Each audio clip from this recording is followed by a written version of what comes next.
You must choose who you are going to be. Are you going to continue to lie and keep things from me? Or are you my son? Choose? I never get to choose. Just leave me alone. Listen. Let go of me! Listen! I said let go! Hey, what's up, y'all? MarTech79 here. We are back again today with another PlayStation action figure review. Today we are taking a look at the God of War Ragnarok Atreus. This is his appearance based off of the namesake of the title, God of War Ragnarok. This action figure is made by Spin Master. Very excited to get this in. We actually did the Aloy the other day. I will post that link in the description below. I really love that figure, so that was the reasoning that spurred me to give this Atreus a try. Comes with a bow and arrow, two-fisted hands. The figure itself really looking good in the package. We still have not gotten the Kratos. Depending on how this action figure goes, maybe we'll give the Kratos a try. We'll compare this one to the Neca Kratos. Like I said, I just don't see the purpose to replace that Kratos because that was already darn near perfect, at least looking on the shelf. You know, if I'm wrong, feel free to comment in the comment section below. You know, I love to be proven wrong, but like I said, Spin Master 2004, PlayStation officially licensed product.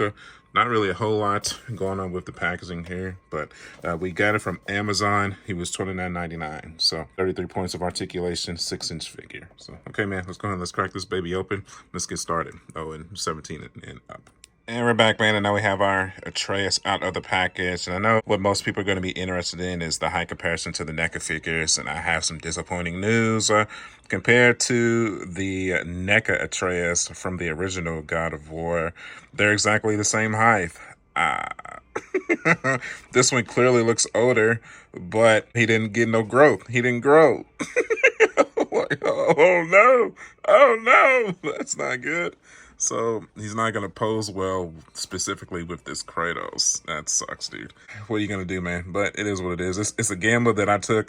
I like going into these reviews somewhat blind so that I will have a somewhat realistic reaction to them. So it's what it is, man. So I'm happy to have this version of Atreus in. It's still cool, especially after playing through God of War Ragnarok. But the scaling just doesn't work with this Kratos. But, you know, still cool to have both Atreuses in. But once we start actually looking at them side by side, even aside from the scale, just you can just look at the face sculpts of the Atreus from NECA and compare it to the Spin Master.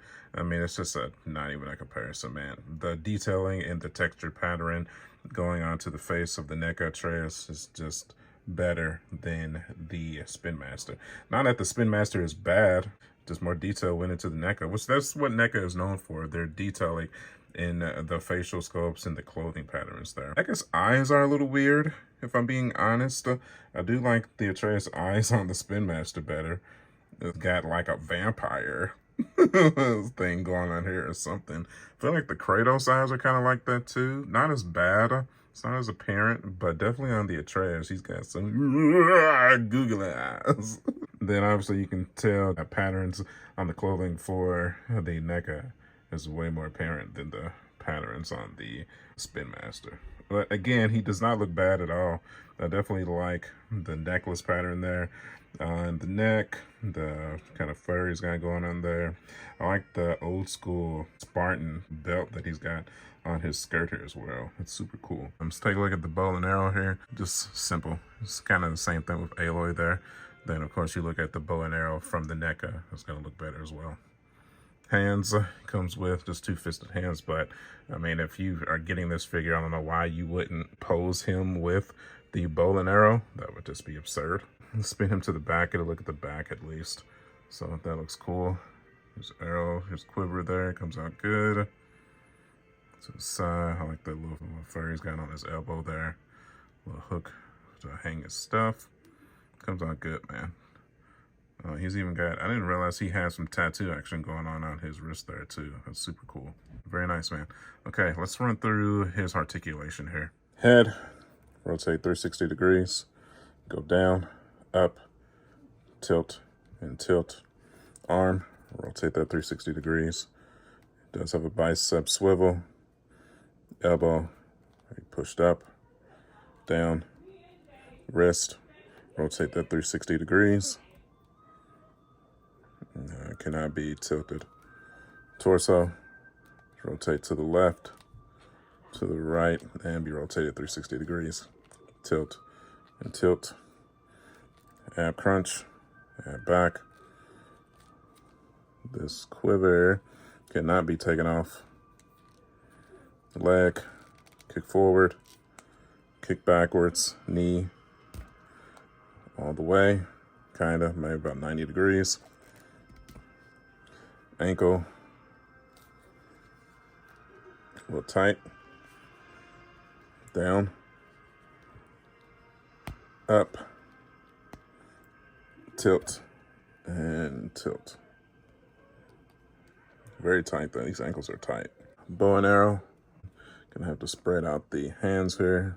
We're gonna put the bow in this hand here for this figure. I think with the Neca, he had both options to put the bow in either hand, but with this one, you're only gonna be able to put the bow into the left hand and the arrow into the right hand.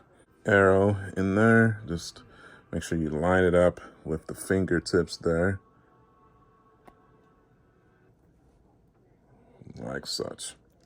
Okay, so let's try to get him into a pose here, and we will continue on. Oh, I didn't even notice.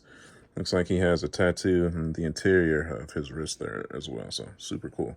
Okay, so now we have him into his pose here, and most likely the pose how he's going to be on the shelf. I do give credit to Spin Master for being able to get him easier into the bow and arrow pose. This is definitely the biggest drawback for the Neca. He just can't do it, man. The joints are too stiff. He just does not have the articulation or the flexibility to do an accurate bow and arrow stance. He just can't do it. He can stand stoic with it, but he just can't actually point the arrow properly, you know? So he definitely has it beat on that regard. I mean, not necessarily stating that this one or either are that much better than one another, but they definitely each have their perks and each have their disappointments. So it is what it is, man. So do I recommend this figure?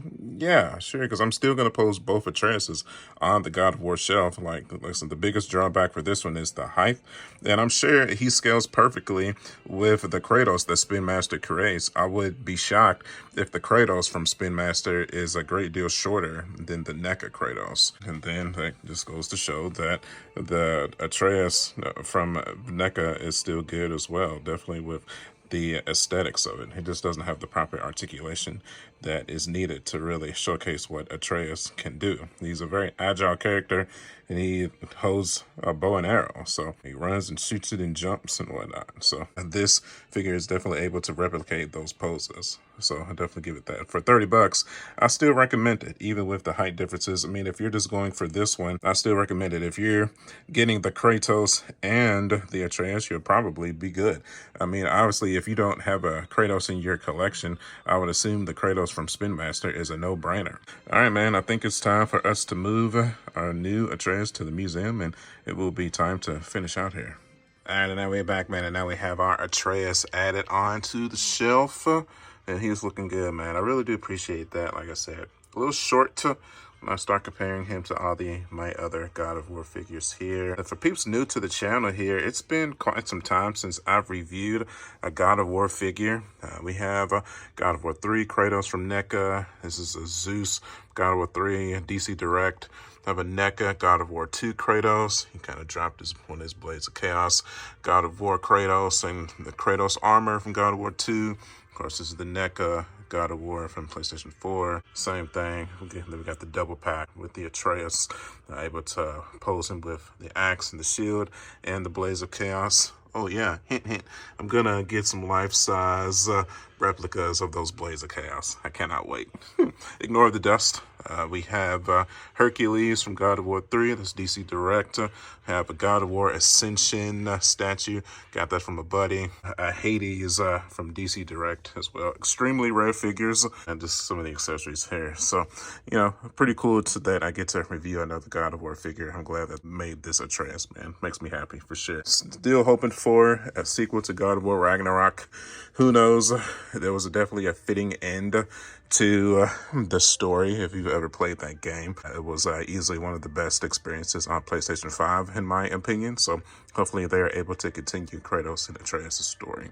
So, okay, that is going to do it for this one, my friends. If you enjoyed the video, do me a favor, hit that like button. If you want to see more content like this, I tend to review all of the video game action figures that from the franchises that I hold dear: Assassin's Creed, God of War, Zelda, Sonic, Mario, Nintendo in general, Smash Brothers, you know me. All right, my friends, that is going to do it. You can follow me at youtube.com/marjack79. I am also on Facebook, Instagram, and TikTok. As always, my friends, I will see you guys on the next one, and I will catch y'all later. Come on!